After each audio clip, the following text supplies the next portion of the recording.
m'appelle Abdoulaziz Diallo.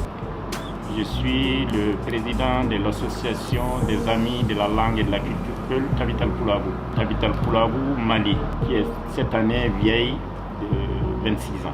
Aujourd'hui, il y a près de 500 000 personnes qui détiennent des cartes de membres.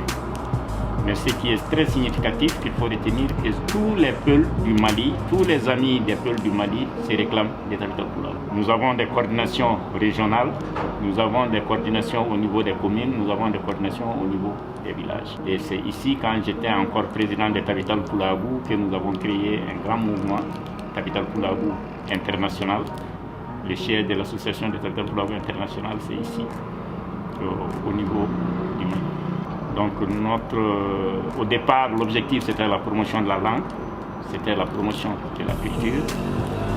Mais par la force des choses, aujourd'hui, c'est devenu l'organisation fêtière qui représente l'ensemble de la communauté Peul, notamment en ce qui concerne la dégradation de la situation sécuritaire qui s'est accélérée et qui s'est aggravée depuis 2012. Des conflits ponctuels, c'est devenu aujourd'hui un conflit orienté exclusivement contre le peuple. Et nous sommes sûrs et certains que ça va atteindre d'abord toutes les ethnies, et ensuite ça va atteindre tous les pays de la sous-région, parce que c'est un complot international. Et la communauté Peul sert juste d'instrument de déstabilisation.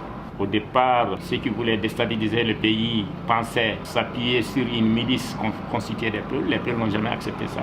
Et aujourd'hui, c'est des milices qui ont été créées, des milices Bambara, qui est une ethnie du Mali, des milices Dogon, qui ont été créées, tolérées ou soutenues par les autorités politiques et administratives, les gouvernements, pour appeler les chats. Et donc, c'est eux qui sont en train de s'aimer la mort, la désolation au niveau de la communauté. La déstabilisation de l'Afrique de l'Ouest, le complot impérialo-colonialiste de déstabiliser la sous-région fait l'affaire de certains. Si vous prenez le cas de certaines couches de la société, c'est une très bonne occasion pour ces gens-là de s'affirmer. La nouvelle donne vous permet d'avoir des armes, et quand vous avez les armes, vous pouvez parler en tant que chef parce que vous avez une arme et parce que vous avez adhéré à un mouvement. Quand les choses ont commencé avec le Moudjahou, il y a eu l'intervention française qui a chassé les djihadistes. Les Moudjahou, c'est ce mouvement terroriste. C'est des Arabes, c'est des Touaregs, la mafia internationale. Donc, c'est eux qui ont attaqué le Mali. Et quand ils ont été vaincus, à Konna, l'intervention française est arrivée, le Hollande est venu se pavaner en disant bon, on les a vaincus. C'est vrai qu'ils ont été vaincus. En réalité, quand on bat un terroriste, quand on bat un ennemi, il faut quand même s'assurer qu'il est complètement neutralisé.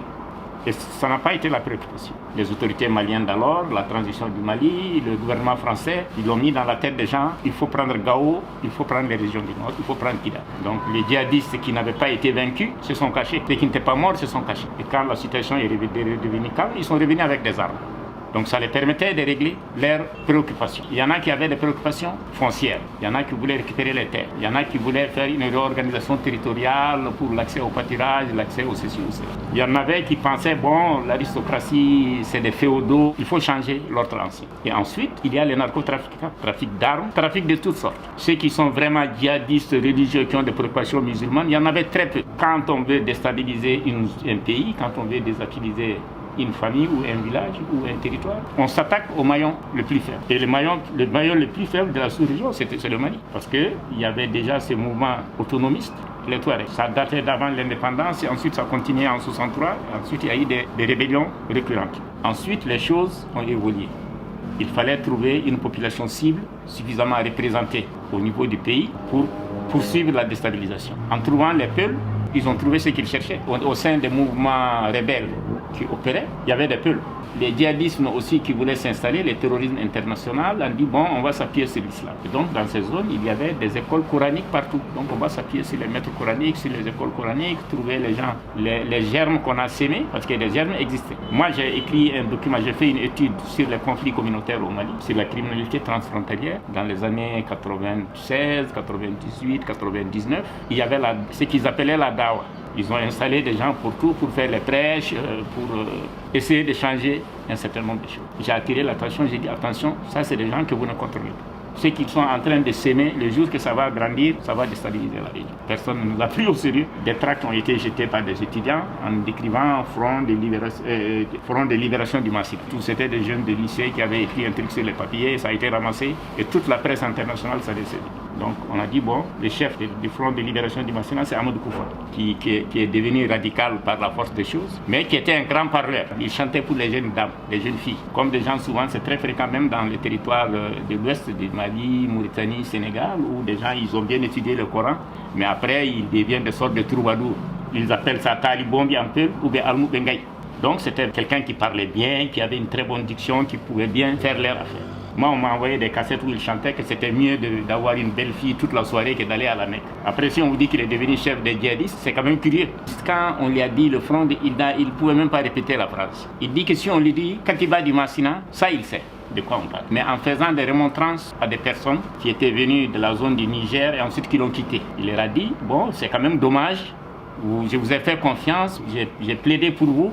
Je vous ai amené là où vous pouvez avoir des armes, des véhicules et de l'argent. Et quand vous avez eu tout ça, vous avez fui.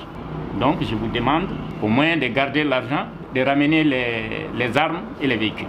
Donc ça veut dire quoi? Ça veut dire qu'il a été instrumentalisé. Il a des chefs du mouvement djihadiste international. Quand on a fait beaucoup de pression sur lui en disant attention, à cause de toi, on est en train de tuer les... Il a dit dans un message vocal qu'il a envoyé, parlez avec Yad. C'est le chef Touareg que vous connaissez, qui est réfugié on ne sait où, peut-être en Mauritanie ou au Sénégal.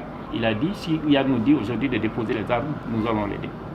Et dans les rapports que j'ai produits à l'époque pour le gouvernement, j'ai dit attention, Yad est là, moi je le trouve toujours à Kidal, il a une petite mosquée et il est toujours avec des Pakistanais.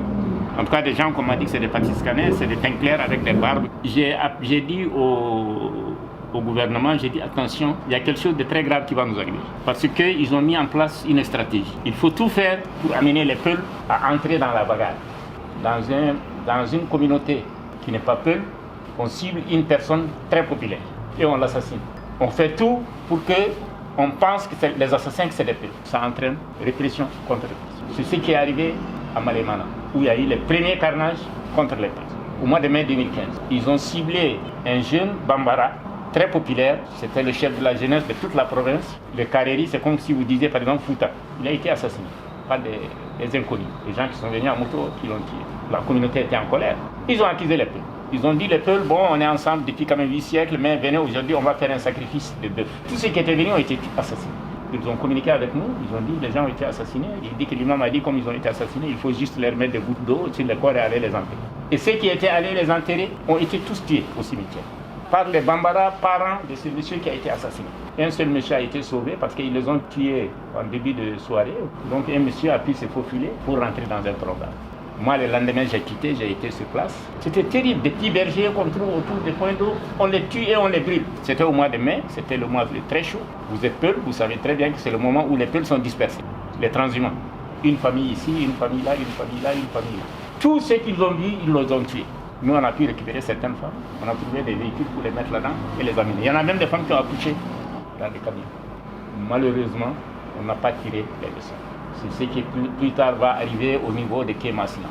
Là aussi, ils ciblent un boutiquier, Bambara, qui a une certaine notoriété, furie sur les villages Peuls. Tous les hameaux Peuls ont été brûlés. Il y a des femmes qui ont été brûlées dans la paille, y compris des femmes enceintes. Ceux qui ont pu fuir ont fui. Les greniers ont été brûlés, les animaux ont été exterminés. Et ça a créé la situation aujourd'hui que nous avons dans la zone du centre de Ténencourt-Sanari. Quand j'ai eu l'information par certains de mes sources, j'ai appelé le président de Guina Dogo, qui est l'association des Dogo. Je lui ai dit l'information que j'ai, les djihadistes se proposent de s'installer chez vous, à Djungani, d'ouvrir une cathédrale. Donc soyez vigilants, parce qu'ils vont tuer quelqu'un bientôt.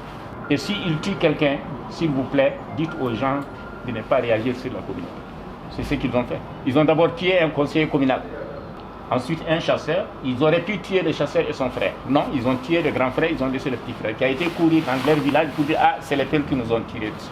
Et voilà comment est-ce que la région a été embrassée. Donc, face à une situation d'incompétence du gouvernement, les choses se sont détériorées. Parce que quelqu'un qui a été jugé en assise et qui reconnaît c'est moi qui ai tué, c'est nous-mêmes qui avons tué ces Peuls-là, ces bêtes-là, ces moyens guerriers-là. Et ces personnes ont été acquittées, condamnées à des peines de 5 ans avec sursis. Et ils ont menacé les Peuls, si vous faites appel, on va vous attaquer. Moi j'ai dit on va faire appel. Ils disent non, vraiment nous, nos enfants, Ibn Maï, nos enfants sont morts. Vraiment, on ne va pas encore perdre l'argent dans le tribunal parce qu'on ne va rien gagner là. Néanmoins, Tabita, on a quand même introduit un pourvoi en cassation au niveau de la Cour suprême. Un militaire qui te rencontre si tu es Peul, Lambrousse, tu es mort. Personne ne sait le nombre de personnes tuées. Les villages entiers ont été rasés de la carte. Les derniers chiffres que les députés, même Dogon, nous ont donnés, c'est 80 villages. Il y a une épuration ethnique. On n'a pas de preuves tout à fait très formelles, mais nous pensons, et de plus en plus, que ces milices qui tuent, c'est des milices qui ont été constituées par le gouvernement. À l'image des milices qu'ils ont constituées quand ils faisaient la guerre à la rébellion Touareg. Au départ, eux-mêmes tuaient les Peuls directement, les militaires. Ils rentraient dans les parcs de vente de bétail, on prend 25 Peuls, on dit à chacun de payer 1 million, parce qu'on a dit que les Peuls seraient djihadistes. Moi, je suis de Nioro du Sahel. Nous avons fait la guerre en 89, quand il y a eu les problèmes Sénégal-Mauritanie. Nous avons reçu les déplacés Mauritanie. Les gens qui se battaient contre Maouia Oultaya étaient attaqués. En représailles, les Peuls attaquaient les Mauritaniens. À la frontière, ils attaquaient, ils venaient attaquer. Plus tard, nous, on nous a attaqués. On dit, bon, parce qu'ils venaient, ils attaquaient, ils reconstituaient leurs troupeaux. Et vous savez très bien que quand il y a des conflits, il y a les bandits. Les bandits, c'est des charognards. À l'époque, moi, j'étais bien placé, j'étais au niveau de la présidence. Je sais qu'on a dit de faire tout pour protéger les déplacés mauritaniens. Et il y avait les gens, ils venaient, ils attaquaient, ils transitaient. Et la zone du repli, c'était dans le Guidimara malien. Quand ils attaquaient, ils revenaient. Donc les Mauritaniens aussi venaient attaquer. Plus tard, les bandits se sont installés.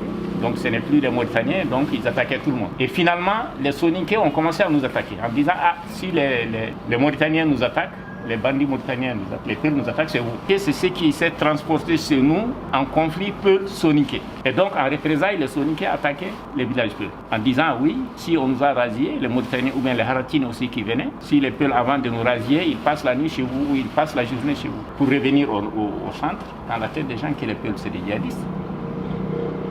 Et que si les djihadistes ils viennent vous attaquer, c'est parce qu'ils sont avec les Peuls, c'est les Peuls leurs logeurs. Donc voilà comment est-ce que ça s'est déplacé. Même les communautés actuelles ont été instrumentalisées. C'est-à-dire que l'attaque que les Peuls vivent aujourd'hui, ce n'est pas un village X, Dogon, contre un village Y Peul. Non. Ce n'est pas un village B, Bambara, contre un village A Peul. Non.